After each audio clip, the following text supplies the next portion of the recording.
चाषी नेतांकु टाटा पावर कर्मचारी आक्रमण अभियोग 12 पहाड़ कृषक संगठन सभापति ईशान भोई को आक्रमण करिसेंती टाटा पावर कर्मचारी एने बरगढ़ जिला अंबाभोना थानार द्वारस्थ होइछि संयुक्त कृषक संगठन अंबाभोना ब्लॉक जरीमूली गाँव सौदागर कहरंक घर को टाटा पावर कर्मचारी बिल मागिबाकू जाइथिले सौदागर उपस्थित नथिबारु तांको पुओंकू धमक देबा सह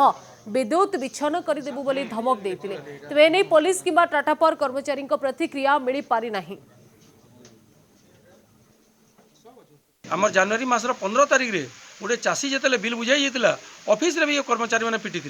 विभिन्न जगार आम सोनमार के पहुँचू गाँ के जाइकरी बिल देकर भी एरियर पैसा ना लाइन काटी दौन तो से लगी आज आम संपूर्ण भाव में असंतुष्ट हो ये असंतुष्टर निआ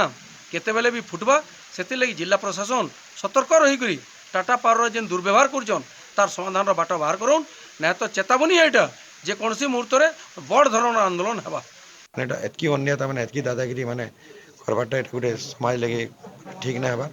और इटा जदि भल कर विचार ना हो आगामी दिन के देखुन मैंने आम 12टा ब्लॉक के निगरी संगठन है मैंने आम संयुक्त कृषक संगठन आगामी दिन के बहुत तीव्रतर आंदोलन हवा और इधर प्रति विचार ना सरकार प्रशासन समस्ते जानिक